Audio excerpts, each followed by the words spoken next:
This is Isaac Morehouse. Welcome to the podcast where we discuss education, entrepreneurship, big ideas, how to put them into practice in the real world, and above all, how to live free. Robin Hanson, I know from reading your new book that you want me to brag about you in the intro, but your brain has deceived you into believing that you don't. And I want to brag about you as a way of building rapport and associating myself with a high intelligence, high status person such as yourself, though I would rather not admit it. So let's just give both of our brains what they really want. Robin Hanson is one of the most provocative and prolific thinkers around, evidenced his being prolific anyway by the fact that it was not long ago he was on here talking about his previous book, The Age of M, on a possible future with human-like artificial intelligence. He's written for many years at the Exceptional Overcoming Bias blog and is a ruthless researcher on the human mind and its propensity to get things wrong. His new book, The Elephant in the Brain, is a deep dive into subconscious self-deception and a guide to busting out of our own brains bullshit. Robin, welcome back to the show. Thanks for having me. You bet. I probably, my brain does want the things you said it does want, but it just doesn't want to openly acknowledge it. So yes. I just have to deny it here, I think is the key thing to get it happening. That's really the thread throughout this book that, it's so fascinating. It's at once like, yes, this is so obviously true and so uncomfortable in various sections of the book. So tell us a little bit first, just break down the title, The Elephant in the Brain. Where's that come from and what do you mean by it? So the elephant in the room, as we all know, is a topic or fact that we all are aware of, but we don't want to talk about. It's obvious if you look at it, but we'd rather just pretend it's not there. So the elephant in our brain is the part of ourselves and our thinking that we'd rather not admit or pay attention to, even though it's pretty obvious if you look at it. And that elephant in our brain is our selfish motives. We don't like to admit that the main drives of much of our behavior is relatively selfish. And if we can, we'd like to attribute our behavior to nice pro-social motives. And tell me about the process of writing this book, because a lot of the themes in here, there are things that you've kind of written about. I mean, Overcoming Bias has a lot of similar themes, but you and your co-author, Kevin, what sort of made you decide to do this? And then sort of a secondary question, I'm always curious about people's writing processes, because as I mentioned, it wasn't that long ago your other book came out. So how fast did you write this thing? Well, both books were being written in parallel, and this book was being written with a co-author. So that explains a lot of the ability to get both books out near only a year and a half apart. We were working on them both for a while. And my co-author deserves more credit than I for the overall quality of the writing and engagement. And I'm honored to have had him as a co-author. Now, the key choice of the book is the scope. So about the first third of the book is reviewing overall human behavior and why we might have motives and not be aware of them. The last 2/3 of the book go into 10 different specific areas. In each area, we say there's a usual standard story of our motive. There are a bunch of puzzles that don't make sense from that point of view. And then there's the alternative story of our motives, a motive that we are less willing to admit, but that makes more sense of our behavior. If you write a book just on education and you say education isn't about what it seems to be about, people hold that theory to a pretty high standard. They apply the rule, extraordinary claims require extraordinary evidence, and whatever you presented just doesn't meet that standard. If you think that most things we do for the usual reasons we say, and then in some particular area you say, well, in this area, we're just all wrong about why we do things, that sounds really weird. Why is it we would be so strange in this one area to just be completely wrong about why we do things? But if I can show you 10 different areas, big areas of life, and show you that in all of them plausibly we're wrong about why we do things, then that might make it more plausible that in fact we're just wrong a lot, and then make it more plausible in each area that we're wrong. So I think that's the choice of scope for the book, is to say we are wrong a lot about a lot of things, and you aren't really willing to believe that for just one thing at a time. I have to convince you that overall across your life you're wrong a lot. Well, and what's so interesting is you're not only claiming that we are sort of deceptive in terms of what we tell other people, but that we deceive ourselves, that we're actually lying to ourselves, or we believe our own phony motives sometimes. And that's a pretty crazy level of like games that our brains are playing with ourselves. What's the utility of that? Why would we want to be deceived, or what is the benefit, I guess? But I know a lot of your book focuses on kind of the evolutionary impact of this, but what are some of those things? What's advantageous about believing our own bullshit, really? So just to be clear, there have been many books over the last decades where talking about self-deception and how people are prone to that and how they don't know their own motives in psychology and related areas. We're not at all original there. Where we're more original is connecting that to our social institutions. Most of those books focus on our personal lives. You might be self-deceived about loving your wife or whether you enjoy being with your children, etc. But most of that just never talks about the implications of that for our larger social institutions like medicine or school or religion. And that's what distinguishes our book. But we do in the first third try to review all this standard material about why humans might be self-deceived. And the key point is that humans have norms. There's a quote in there. I can't remember who it was from. I think it was from another book, but it was something to the effect of, our brains are not just for informational gathering, or maybe our brains gather information and then instantly destroy it. And this idea of kind of hiding things from ourselves.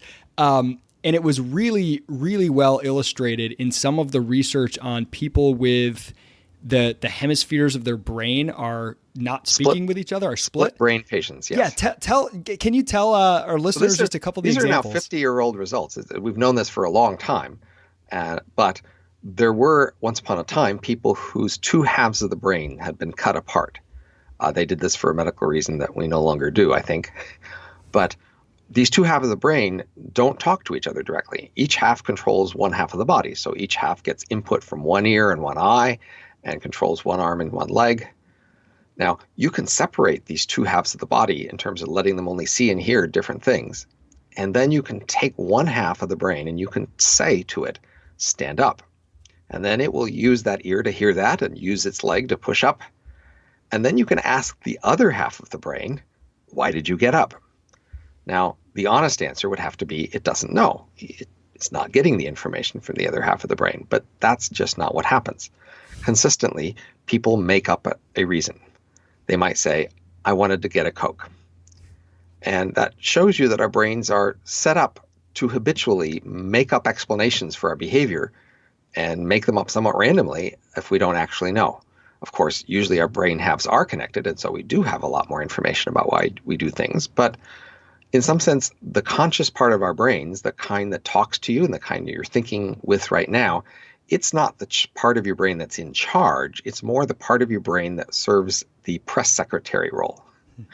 Its job is to look at what the rest of your brain does and make up stories about the reason. Now, if you think about the president's press secretary, the press secretary doesn't actually know why the president does most things. They're not in on most of those meetings making decisions. But their job is to make excuses for it and to make up explanations for what the president does and to make those sound like good explanations. They're looking for ways to spin what the president is doing to make it sound good. And that's what the conscious part of your brain is doing. It is watching what you're doing all the time and trying to manage a set of explanations for what you're doing that make you sound like the best person they can. And that tends to include good motives. A lot of our social norms are about motives. So if I hit you accidentally, that's fine. If I hit you on purpose, that's not at all fine. So whether hitting you or not is okay depends on my motives for hitting you. And so our motives are central to our norms. And because we are so worried about other people accusing us of norm violations and trying to be ready to defend ourselves, we are constantly trying to work on a story of why each thing we did was for the very best of motives. Yeah, besides the, being able to live with yourself by believing your own dubious story of motives, and the fact that if you believe it, it's easier for you to convince others, of your true motives. There was also something in the book about the kind of the value of, in terms of the risk reduction, I guess, of vagary or coded speech or double meanings, or not just explicitly saying what we actually mean. And this was everything from, codes and symbols used to make sure that you didn't get, busted. If you're a mobster and you're on the phone, you're not going to say, go, shoot this guy in the head. You're going to say, take care of this guy.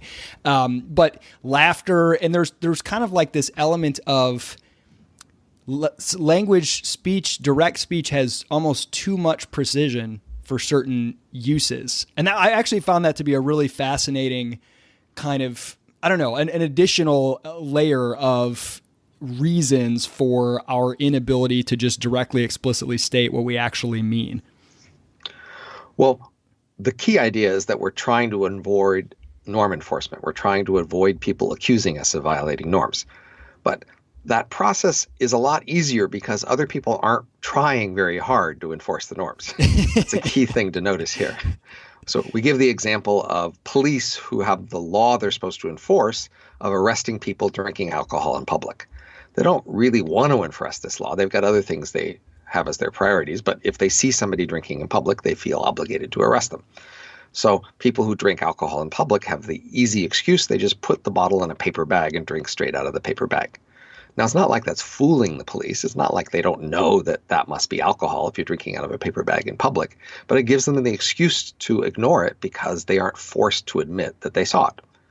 And that's the kind of norm enforcement that's happening all around us that we're trying to evade by being not fully aware of our motives. Yes, if other people were watching our behavior carefully and looking for the best explanation of our motives, usually they could figure it out. It's not like it's that hard. But we don't need it to be that hard because they're not really trying. As long as we give them a fig leaf excuse of what they can attribute our behavior to, they're happy to do that because they're usually not very interested in enforcing these norms. Why do you think we feel so scandalized when someone makes explicit, whether it's we all know what's in that brown paper bag, or when a politician gets up and totally BS's some, answer instead of just saying, and we know they're lying, they know we're lying, but we all feel very comfortable with that. But we feel very scandalized when someone strips it right down. Well, the obvious analog is clothes on our bodies. Look, we all know that underneath our clothes we're naked, right? And we all know that with a few exceptions, none of us are that pretty under our clothes.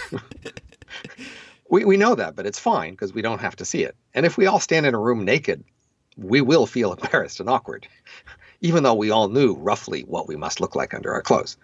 So it's the same sort of thing socially. We may all roughly know what's going on in our social behavior, but actually having to acknowledge it and admit it is awkward because now somebody may quote us on that and somebody may recount the story of when we admitted it. And we don't want to be vulnerable to that. Yeah, there's almost like, being a certain thing or doing a certain thing isn't so bad, but being accountable for it is something that because there's sort of an unknown element to the outcomes, that's where it gets a lot more costly. And so it's sure. Yeah. It's like flirting is a great example. Yes, we talked about body language in one of our chapters. We flirt a lot. Okay. And in flirting, we are communicating indirectly our interest or willingness and our possibilities, but we would be very uncomfortable with saying those things straight out loud. If we said them straight out loud, we could be quoted on saying it, and maybe we're not supposed to be flirting with someone. Or if we said it out loud, we might get an out loud rejection and have the public record of having us being rejected.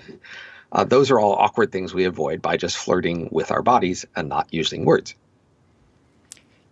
Your the idea of the press secretary, which I love, by the way. I think that's such a colorful description. And there was a quote in there about your brain is not the king. Your brain is the creepy guy standing next to the king saying, "Yes, sire," to every decision.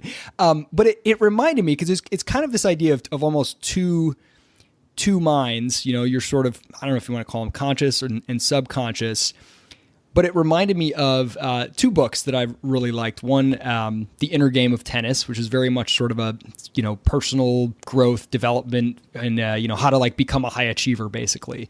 And The Act of Creation by Arthur Kessler, which is sort of dissecting the eureka moment in the human brain. And both of them focus on this idea of you have these kind of two brains, the subconscious and conscious. And once you know that, you can kind of harness the power of the subconscious or use it to more deliberately almost, or trust it in a way to kind of, guide you where you can't with your conscious mind because of all these biases and things.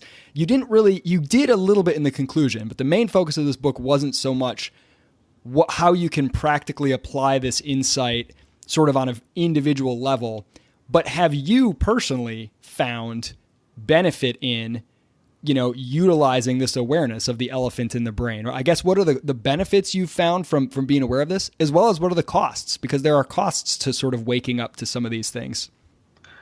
Right. The key difference I'd say about our book is we go to the social critique. We are not just talking about individual personal lives and how that affects you and your life. We're talking about how that affects larger social institutions we share with each other, like school and medicine and politics and religion. And that's my focus on what to do with all of this. So my attitude is that I should focus on other people, the rest of the world, and try to understand them and their behavior and figure out the typical motives behind their behavior. And then, if necessary, if I question is my own motives, I should just assume I'm mostly like them. Now, maybe I'm not, but maybe I don't really know enough and not capable of figuring out the differences. So I can check some of these things against my own behavior, but I should mostly be checking it against typical human behavior. So the payoff for me is then when I try to think about how to reform education or medicine or politics, etc., I have a good grounding of what's really going on. If you took education, for example, and you thought it was about learning the material, which is what most people say, if you come up with a reform that helps people learn the material faster, what you'll find is that people are not very interested in that reform, because at some level they know that's really not what school's about. School is really more about showing off, being smart and conscientious, learning cultural habits and connections, etc. And so your work trying to reform education will go wrong if you're missing the basic point of education. And to me, that's the big payoff here as a social scientist, understanding human behavior better so that I can better analyze what's going on and better recommend changes. I'm not very focused personally on understanding myself better or changing my own behavior.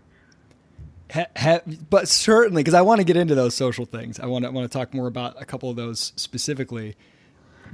You have certainly had some costs, I would guess, to be, you mentioned this a little bit in the book, to being somebody who's intrigued by these kind of human biases and digging into them. I mean, just like somebody who, once you sort of, let's say, understand, public choice theory or something, you're no fun at a dinner party of people who are really all about the, the intentions of government policy, for example.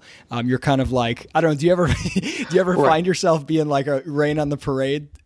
Well, we economists have a number of ways in which we see ourselves as, frank, honest about motives relative to other people's idealism, and public choice is certainly one of those areas. But even we economists are usually pretty idealistic about a lot of other areas of life. So most economists who study education are actually relatively uncomfortable with the idea that education is mostly about signaling. Most economists who study medicine tend to assume that medicine is about health. Most economists, even who study politics, they might think there are effects that are reducing the effectiveness of politics, but they still analyze it as if the point of it was to try to produce better policies. And so I think saying that for many of these areas, just the whole point is different than what we said is somewhat of a downer, even for economists who have thought themselves as relatively cynical. Economists really aren't as cynical as they think. So the dismal scientists, your stuff is too dismal even for them sometimes. Huh? To some degree. Well, let's talk about a few of these specific examples. You briefly mentioned education. The one that really struck me the most, and maybe because I'm more familiar with the signaling theory of education, but that was really fascinating, was medicine. Talk to me a little bit about the findings of yourself and others. What's really going on when we consume medical treatment? Now, medicine is probably going to be the surprise that's the biggest for most people who read this book. And people who are listening to this podcast, if they haven't heard about it before, will not be believing my initial claim. And that's what I should expect. That is, it's a surprise. And so you need to be shown a bunch of evidence before you're convinced that you should think about medicine differently than you do. But let's go through it. So the usual story we give about medicine is that it makes you healthier. People are usually healthy. Sometimes they get sick. Doctors are people who can help you get better, but they know a lot of specialized things and they're expensive. And so we need insurance and we need some sort of regulation.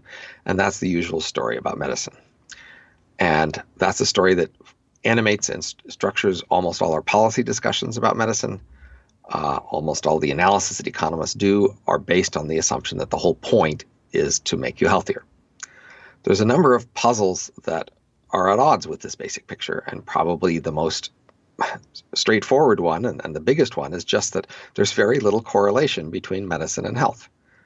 That is, when we look at geographic regions where people consume more medicine, the people there are not healthier. And we have a limited number of randomized experiments where we've made some people consume more medicine because we lowered the price for them, and other people consume less. And again, the people who consume more medicine are not healthier. And this is a relatively consistent result. That's one of many puzzles. We also know that we have a lot of other things that affect health a lot, that we see big relationships with health: exercise, air quality, sleep, social status, religion, social connections. There's a lot of big, strong connections with health and these other things, and people have very little interest in pursuing those connections. They're not at all animated in imagining policy reforms that would get people to exercise more or have more social connections, say, in order to be healthier. But they're really animated about medicine. They care a lot about fine details of medical policy, which is puzzling if the point was health, because medicine has very little relation to health. In addition, we find that people are surprisingly uninterested in private information about the quality of medicine. We have data, for example, when some people were about to undergo heart surgery where they faced at least a 1% risk of dying in the surgery, and they were offered information about different hospitals and doctors in the area near them and which had different rates of death under doing the surgery. You might think that would be very valuable information to know in order to help you avoid a 1% or higher chance of dying. But it turned out that only 8% of these people were willing to pay even $50 to find out this information. And when they were actually given this information, it didn't really affect their behavior. And so this is a consistent result. We see that people have very little interest in the details of medicine and its quality. They mostly just want to trust a doctor or trust some system to make these choices and not really think about it. And it's not, the claim is not just that, this is, laziness or rational ignorance or even, well, if you tell a story about someone dying, people remember that more than statistics. So it doesn't mean as much to them. All those might play a part, but you're actually claiming that people are doing basically conspicuous consumption of healthcare. That right. I actually care less about my odds of dying than I do about my odds of you thinking that I neglected to do everything that I could to survive, because that would show that I care maybe about my family and my children by taking every treatment that was offered. Even if that treatment resulted in me dying, people are not going to think less of me for trying, so to speak. So I'm going to do the things that give me that appearance. Is that kind of the claim? An analogy would be Valentine's chocolates. So if you have a loved one on Valentine's, you may want to buy them some chocolates. Now, as we all know, the official purpose of chocolates is nutrition, right? It's food. And so if you thought you were just trying to help them by giving them food, you might first ask, how hungry are they, before you decided how many chocolates to give them. But of course, that's not how we choose that. We instead ask ourselves, how much do I have to give and of what quality, so that somebody who didn't care as much as me wouldn't be willing to give this much? We're trying to distinguish ourselves from them who don't care as much. We're trying to show that we care with our chocolates. And in addition, when we think about what brand of chocolates to buy or type, we are mostly focused on common signals of quality rather than private signals. That is, if I happen to privately know that this isn't that good a kind of chocolate, but everybody says it's a good kind of chocolate, I might expect you to give me credit for this chocolate, even if you even privately know it's not such a good kind of chocolate, because you might not expect me to know. That is, in order to get credit for a gift, we have to appeal to common opinions about quality rather than private opinion about quality. And you might even notice that on Valentine's Day, some people don't have a loved one to give them chocolate, and they sometimes buy their own chocolate and leave it around their desk. Because they like the appearance that somebody cares about them. They want to look like the sort of person somebody does care about, even if they have to buy it themselves. I have heard of people, buying themselves flowers and things like that. Yeah, that's a really good good illustration that it's that social signaling. In the section on advertising, which is sort of about conspicuous consumption of consumer goods, you're making a similar claim that people want to own things that have a certain status signal to them. So if advertisements for a luxury car, sort of make less wealthy people feel jealous, that actually enhances the demand from wealthy people because they want something that comes with that status. Or things that are supposed to be, you give people a blind taste test and you tell them that one of these wines is really expensive and really they're all the same. They're going to tell you they like that one more. My question on that one is, to what extent, let's stick with the wine one. To what extent is that our brains deceiving ourselves into thinking that we enjoy the taste more, enjoy the experience more because we want to be associated with high status things? And to what extent is it possible that since our sensory experiences are subjective and heavily tied to our brain, that we actually did enjoy it more because we had these sort of better associative feelings created by the advertisements? Does that make sense? Sure. So our analysis is a distal cause analysis. That is, we're looking from a distance at what the basic causes of our behavior are. Looking from a distance, we aren't making commitments or choices about the mechanism that drives our choices. And in different areas, for different people at different times, they are more or less aware of these motives and causes. Sometimes people are quite conscious that they're going to school to get a credential and they don't really care what they learned. But at other times, people may well not be conscious that they're going to the doctor in order to show that they care or let other people show that they care about them. They may consciously think they're going there for their health. We are complicated creatures, and what exactly we're aware of when is complicated. And so it's simpler for us to just analyze the basic causes of our behavior rather than to analyze the mechanisms that make us in any one context do one thing or another. So it's certainly quite plausible that in many of these cases, we forget, if we ever were consciously aware of what the ultimate explanation is, and we start to feel and act as if we directly like the things that we are doing for the reasons we say. So we may well feel like we're getting healthy at the doctor. We may well enjoy the taste of food that we have decided is high status food. There can be, yes, complicated and sometimes direct ways in which our mind is just rearranged to make us do the things that are good for us without us being very aware of why.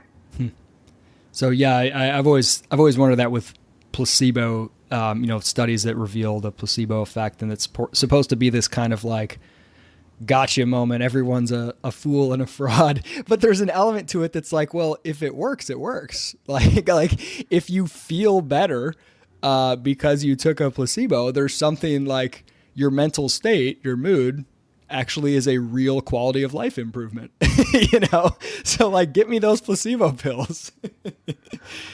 Right. Although that may be counter to the reason that you're supposed to give for taking medicine. And so you might rather take medicine for the reason you're supposed to do it rather than that. It might not be okay in your culture to do things for placebo reasons, perhaps. True.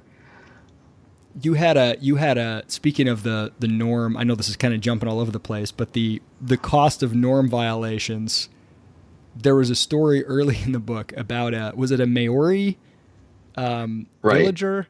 Could you tell that story? This is a story, I think, from Graeber's book Debt that we liked, which is that in this area, a person would wander from fishing area to fishing area, and there was a norm that if somebody came up and asked you for some fish, then you should give it to them. Because that was the polite thing to do. But of course, you're not supposed to ask for very much unless you need it. So there was this one guy who got in the habit of asking for a lot and asking for it often, and other people really couldn't bring themselves to say no individually. But what they could bring themselves to do was to talk with each other about what to do about this, and then kill the guy. That was okay, but saying no was not. That's how strong our sort of social norms can be. We feel that we need to follow the norms in each case. Otherwise, somebody will tell a story about how we're not good norm followers. But we also have norms by which we're allowed to get together and coordinate to decide if somebody's a bad person and to punish them, and even to the extreme of killing them. That's so amazing that, and you see it in many other ways if you kind of zoom out, that I would be more comfortable, killing you for violating the norm than I would violating the norm myself in order to alter your behavior. There's sort of this sense in which keeping those norms in place is kind of like, the highest thing, or it takes precedence over anything on the individual level. Is that just like species survival, instincts that have evolved? Well, one of the interesting puzzles that we reflect on in the book is the fact that while chimpanzees and other primates have this very complicated social politics, and they therefore have big brains in order to help them reason about this complicated social politics, once humans develop norms and weapons, we should be able to use those norms and weapons to enforce the norms with language, and that should take away a lot of the advantages that other primates have from their complicated politics. And if so, they wouldn't need such big brains in humans because we had this other way of dealing with conflict. But it turns out humans have the biggest brains of all. And if primate brains are mainly about figuring out the complicated coalition politics of who's with me and who's pretending to be with me and who might betray me, etc., then what are these huge human brains for? Which apparently don't need to manage all that complicated politics because we have these nice norms to deal with it. And the answer we suggest is, well, we pretend to follow the norms, but we evade and fail to follow them so often that we really need these huge brains to manage that whole process. So that's what your brains largely are for, is for thinking about what you're doing and what norms it might violate, and having excuses to say why that wasn't such a bad thing. And I think if you'll notice, most of the time, most of us have in the back of our head a little story we're telling about ourselves, which is, I did this, and then I'm doing this, and I'm doing this for this reason. And we're mostly spending a lot of our mental energy making sure we always have a ready story to tell about what we're doing and why it's not such a bad thing to be doing. That's such a fascinating idea, that so much brain power is devoted to learning how to violate norms without appearing that we're violating norms. It's cunning. And coordinating to do this with other people. That is, we don't just do this individually. We do this collectively together. For example, we might say one thing and then we use our eyes and our smirks to say another thing about it. While our words might find very sincere and officially the sort of thing you're supposed to say, the other body language and expressions we're giving are saying the opposite. They're saying that's just silly. And by smirking with each other and grinning to each other, we are communicating to each other, well, we're not going to take that seriously. Yeah, that's the thing you're supposed to do, but you and I know we're not right here going to kind of treat that the way they think you should.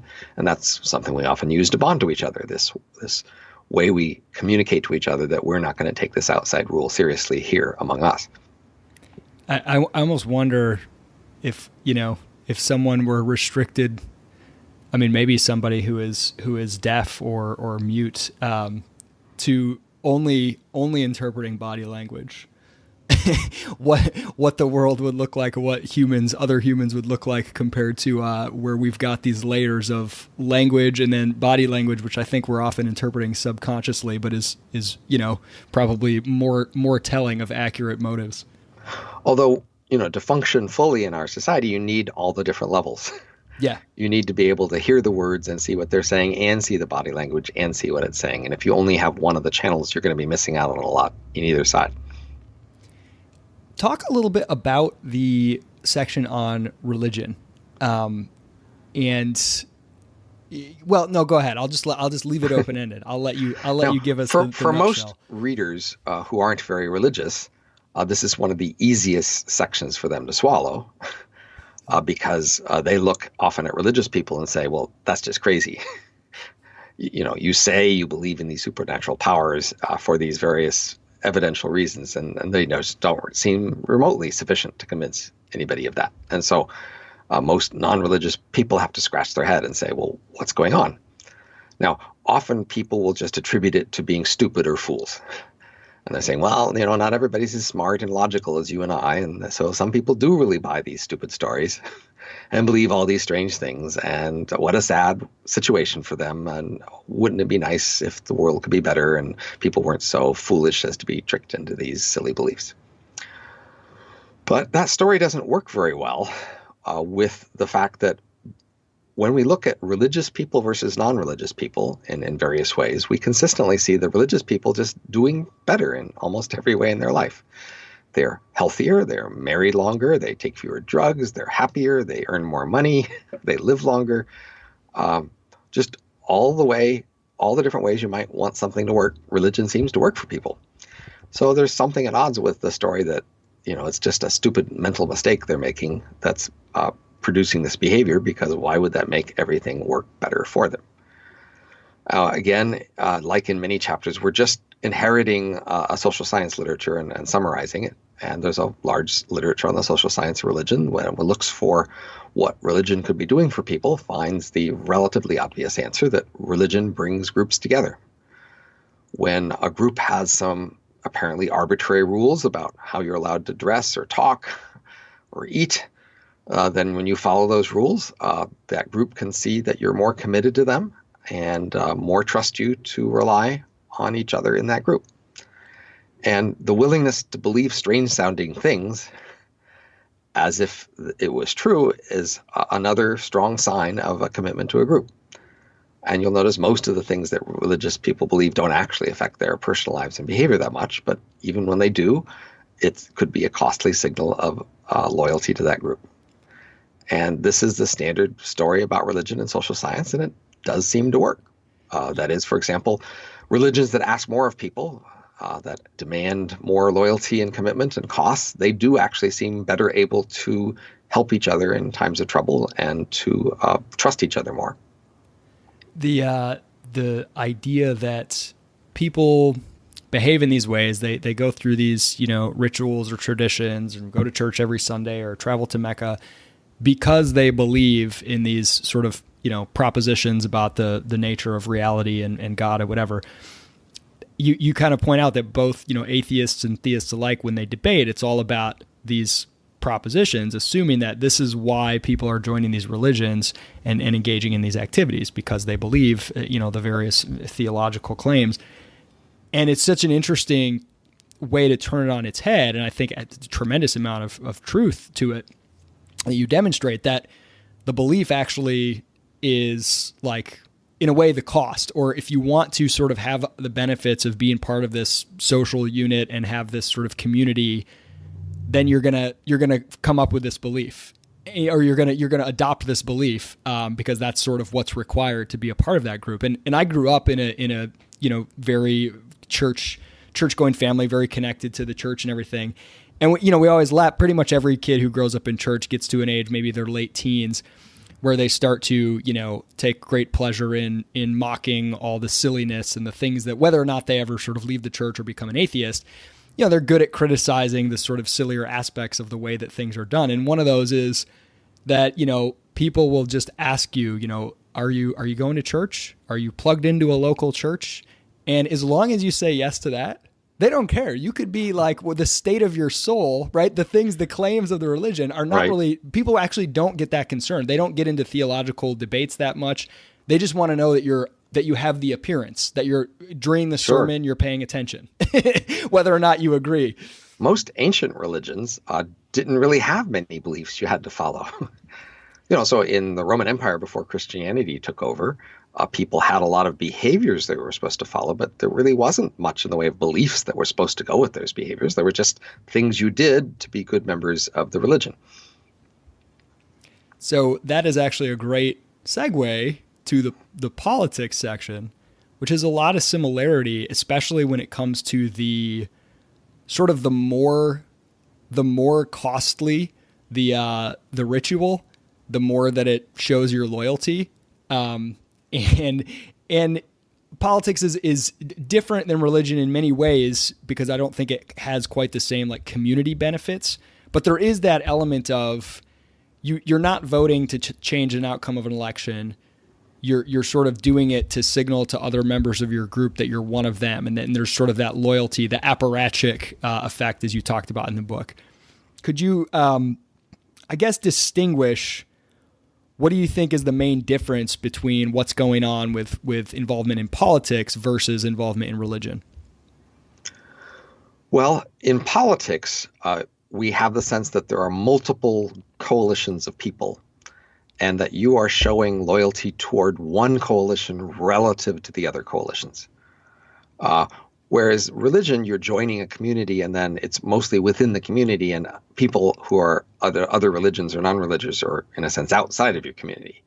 Now, you need to show that you are committed to your community and you aren't going to leave it, but there's less contact with other people outside the religion, usually with religion. Whereas in politics, you expect there to be more contact with people who have other politics. And so in politics, you're more trying to show that you're taking the side of your coalition in contact with the other side.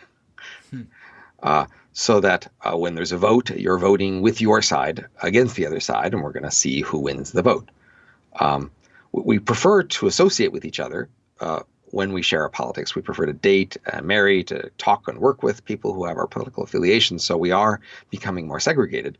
But we're very well aware that there are these other people out there who have different political views, and it's important that we show our loyalty to our views relative to those other people. And so we often talk about those other people and how they're wrong and why we're right. And we do a lot less of that in religion, talking about other religions and why they're wrong. We mostly are talking about our religion and what we're doing inside our religion.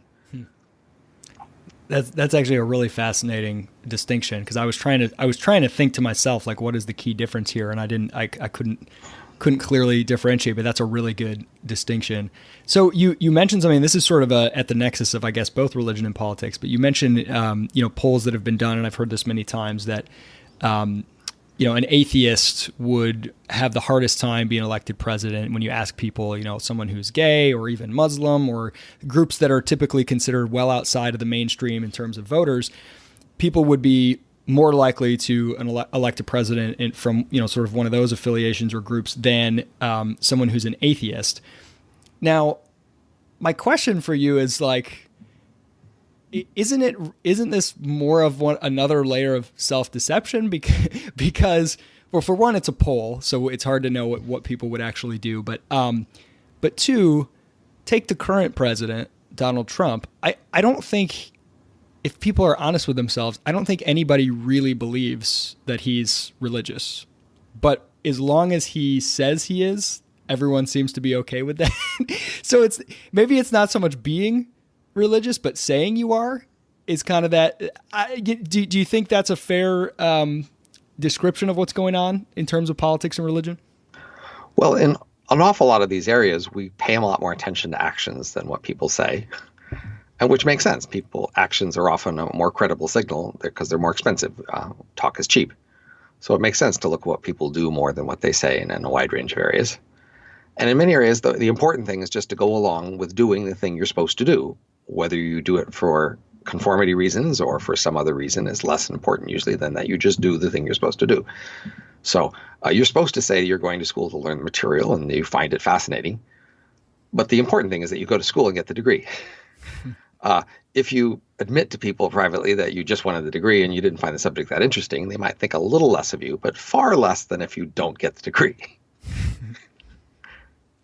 So it's similar to, I guess, what we're saying about, I guess I was falling into the trap of assuming that religion starts with belief again, because if it doesn't, then it's really a president who goes and attends a prayer service, no one really cares what they believe as long as they do the things that a Right. believer would do. Okay. It's also interesting, as you mentioned, that people would find it hardest to vote for an atheist. While there are different religions and people want to be sure that you're with their religion rather than other religions, there's also a sense in which all religious people have some things in common that they all trust each other more as a result of. Huh. If you're part of any religion and you have some devotion to a religion, that makes you a certain sort of person and makes you somewhat more trustworthy to another person who also has that sort of religious attitude, even if it's a different religion. It's the people who have no religion that feel the most alien and untrustworthy to you because they don't have this repertoire of behavior and resources to draw on.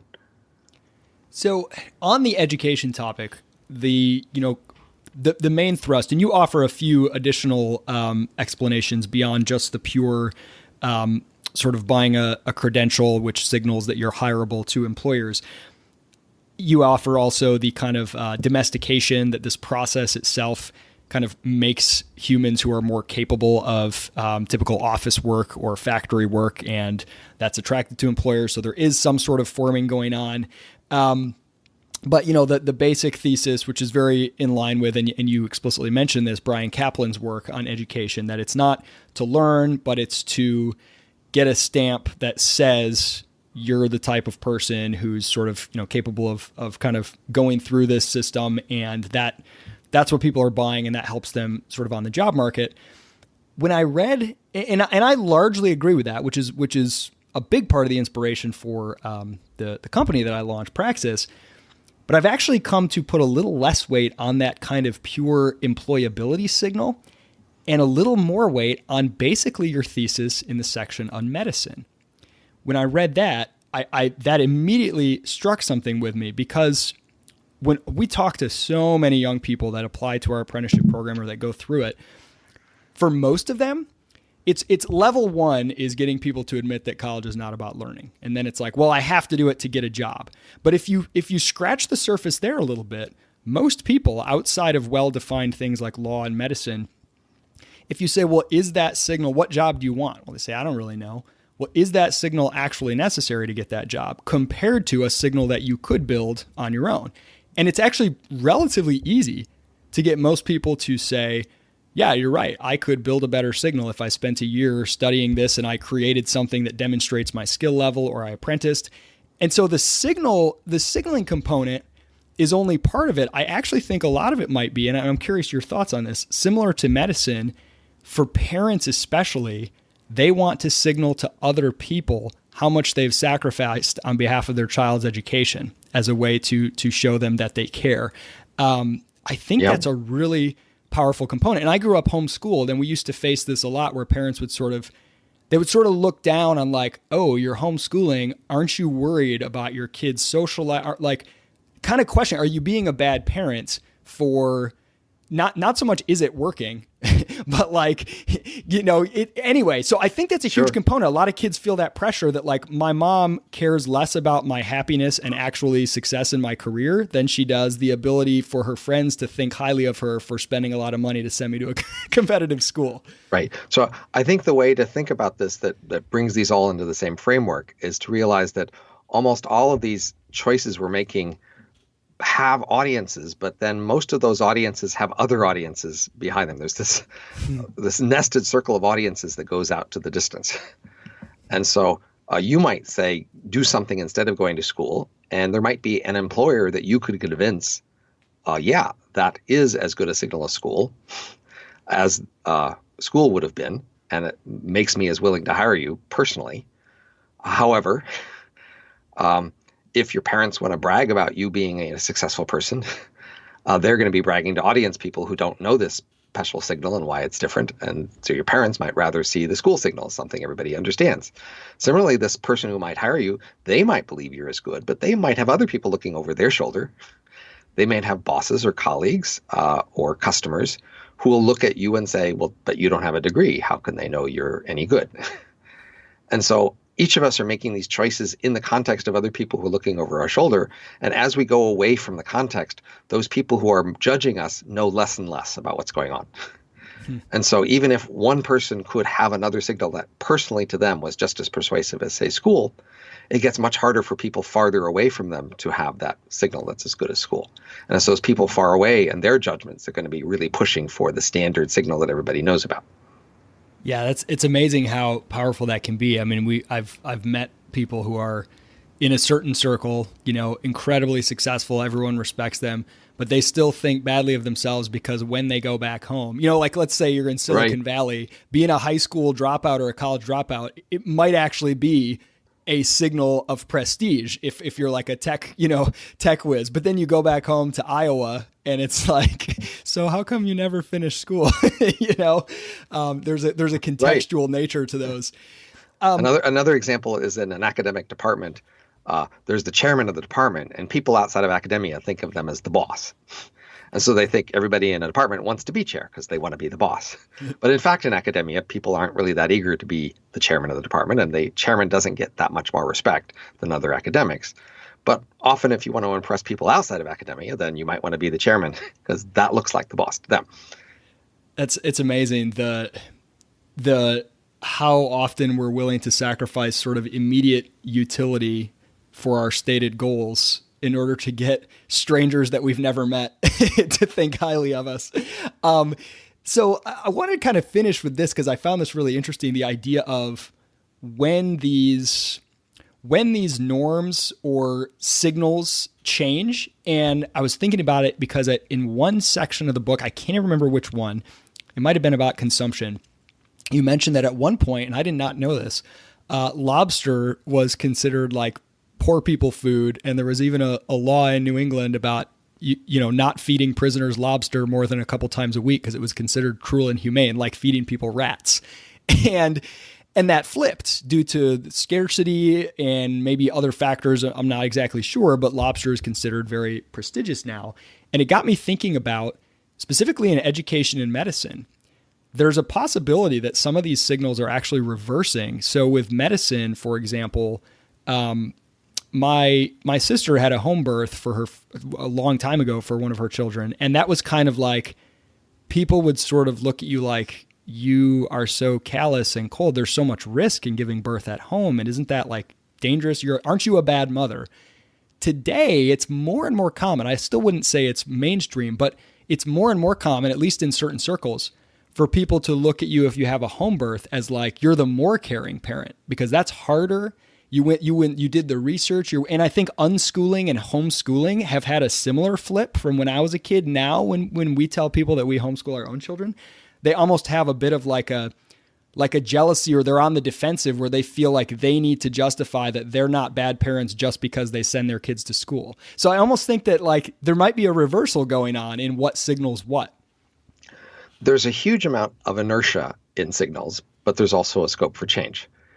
And so there's a lot of things we want to show off about, and there's a lot of ways to show them off. And so in any one society, which things are associated as signals of which other characteristics is somewhat arbitrary in terms of the history of that society. So that means you can't just arbitrarily change these things. You often have to go along with whatever the usual signal is, like going to school to show how smart you are in our society. Whereas over time, it's quite possible that these things will change. That doesn't mean they'll change in better directions necessarily, because the process that's changing things isn't like some panel of experts who makes the decision about what to do better. But nevertheless, we will eventually change to something else. I've always liked to point out that when we try to show off how, even in conversation with other people and being just around other people, we try to show them how smart and rich and healthy we are. And we have the traditional ways to show these things. We try to show how smart by having a big vocabulary and being witty. We try to show how healthy we are by being energetic. We might try to show how rich we are by the car we drive or the clothes we wear. These are ancient signals, and we continue to use them to show these things off. In the modern world, we could, in principle, show these things off with an IQ test and a bank statement and a doctor's statement, showing us that we, more credibly and reliably that we are rich and healthy and smart. But these new signals have not displaced the old ones. It will not go well in your next party if you bring along your bank statement and your IQ test as a way to convince people of your good qualities. Don't do it, really. Even though in principle it should be a more effective signal, the mere fact that you're doing it makes you weird, and that's a pretty bad signal. Yeah, it's funny. Sometimes if a signal is one of maybe prestige or one that's hard to get, like a college degree, perhaps, if it becomes too easy or too many people start to get it, then there's almost like this first mover advantage or sort of outsider advantage to kind of signaling that you're not one of those people. And one of the things I've noticed with this is it seems really popular right now, sort of authenticity or transparency sort of articles about like how I'm a failure, how I failed, all the things I'm bad at. You know what I mean? That has like okay, well now everybody's bragging about themselves. The new way to that, it's hard to stand out. The new way to get attention is to talk about your failures, you know? Well, sure, that's the humble brag. Yes. And of course, we have people who dress down, but still dress down with the most exquisite taste. Right. And so in many areas, we have this game where we try not to look like we're showing off. And so we try to back off from the most obvious way to show off, but we're still trying to show off in subtler ways. And in some ways, that makes it harder for other people who are outside of our world to see what's going on. Like my colleague Tyler Cowan noted that back in the day when everybody wore a pinstripe suit at the office, that if you were from a poor social class, you still might do well at the office once you learned that you're supposed to buy a pinstripe suit. Now today, since we don't have this pinstripe suit standard, we have subtler standards of dress, but still rich people dress differently than poor people. Now it's harder for a poor person to do well at the office. They can't just buy the pinstripe suit. They have to judge all these subtle clothes that people are giving off in their signals, and they're just going to get it wrong. And that means a poor person who's still doing very well at the office will be seen as a person from a lower social class because they just don't quite know how to dress right. And it's a disadvantage for them now relative to the past when the classic pinstripe suit would let a poor person actually be accepted among much higher class people at the office. And that kind of speaks to the theory from the beginning of the evolution of the brain, that it sort of gets ever more complex to navigate these constant sort of skirting of the norms and interpreting how to win within a given social game. It's very complicated. So let's finish with, if you want to give me, what would you say are like, in any of the areas you covered in the book, your top 3 recommended reforms based on the knowledge of what's going on, whether it's, the inefficiency of medicine or education or art or politics. What are some policy changes, whether they're, in the form of legislation or just in, changing habits and traditions that you think would yield the greatest returns? Well, I like to start the whole story of why I went down this path with the observation that when I was in physics and computer science, I noticed that people were really eager to find better ways of doing things, but it was hard. But when they found them, they could get a lot of attention. And then when I started looking in social science, I noticed that there appeared to be these really big wins that people hadn't adopted or tried to implement, whereby we could all be much better off. And they were easier to find, and they were easier to explain, and based on simpler sort of mechanisms and theories. And that seemed to be a really big win. So that's one of the reasons I went into social science. And over time, I came to realize that the main reason why it's so easy to find big wins in social science is because very few people are interested in actually adopting these proposals. So that's the reason why I might say in many of these areas, it's relatively easy to come up with a policy recommendation by which the world would be better off. The hard thing to do is to get anybody to be interested in endorsing or adopting those policy recommendations. That is, the existing policies are there in part because it has the right optics to endorse those policies, even if they aren't very effective. So what I don't know how to do is to get people to care about how to change these policies to be more effective. That's what I think is the harder part. And as we say in the conclusion, usually in economics, we face the question of how to design mechanisms or institutions to give people more of what they say they want. Whereas the real problem is how to give people more of what they actually want while continuing to let them appear to be trying to get what they say they want. It's a more complicated design problem, and therefore we should expect it to be harder. But then we have more hope that if we can design solutions to that, we will then get more actual adoption of our proposals. So that's my long-winded introduction by saying, sure, there are some easy ways to fix things. So, for example, we subsidize a number of things according to a rationale whereby it's good for the world if they're subsidized.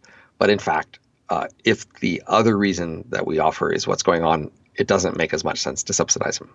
So it makes less sense to subsidize education or medicine or even perhaps religion if what they are about, or art even, if what they are about is what we are suspecting them more actually about. So just backing off on subsidies would be a big win across a lot of these areas. But of course, because people want to talk about these as good things, they want to talk about them in ways that would presume that subsidizing them would be better. And so it's hard to imagine how to get people to, say, cut back on subsidies of education without them publicly admitting that education is not so great.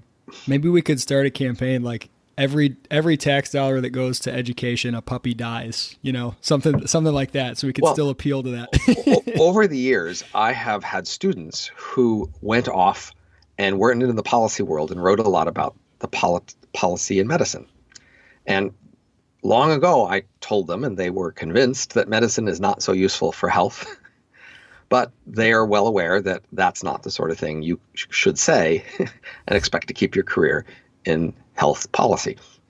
So these students have to keep talking about medicine as if it was all about this wonderful thing of medicine and trying to get people more of it, or the right kinds of it, rather than talking about just getting everybody to do less, because that's just not a winning policy. And, presumably a lot of politicians also know these things. They know that they are not actually that effective, but they know what people want to hear. I have a whole different discussions of how we could do politics better. I have this proposal for a different form of government based on betting markets, and I think I have some strong arguments for why that might be more effective. And it could also help with governance inside organizations.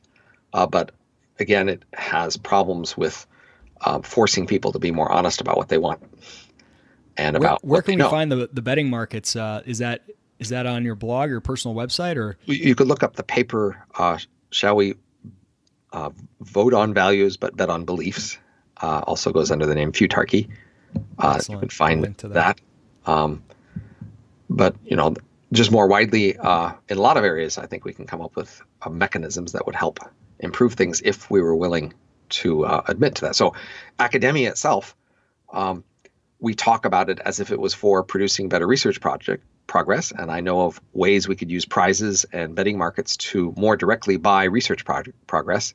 But I think that's really more of an excuse. And academia and the news media are more just an extension of ordinary conversation norms and our conversation behavior, which pretends it's about collecting and sharing information, but it's more about other things.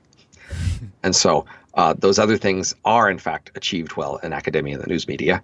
And that's one of the reasons people are not so interested in adopting these proposals that would get them more of the thing they say they want, which in this area is information. It's a challenging, I guess, paradox that we don't want to know what we really want in a way. So trying to get what we really want, it requires self-knowledge that almost makes us less happy in some cases. I guess maybe the ignorance is bliss is sort of. But our working assumption is in fact that we're built not to know these things for a reason, and so we're all else equal. If there's nothing else going on, you probably are made worse off to become aware of these things. Becoming aware of these things is only valuable when we add something else to the mix.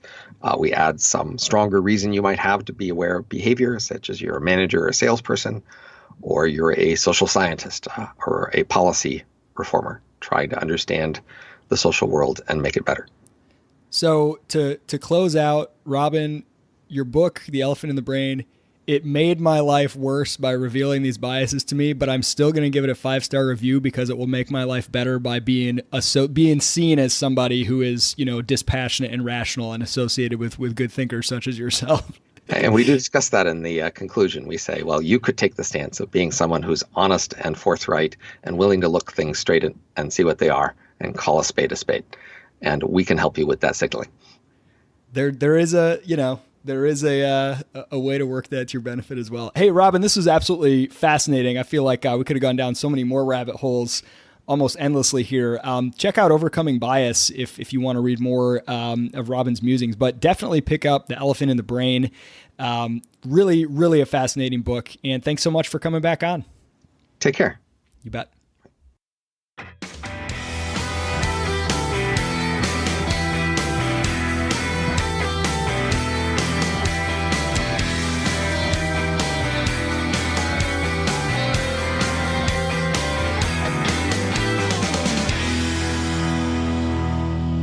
Hey, I want to tell you about two other podcasts real quick.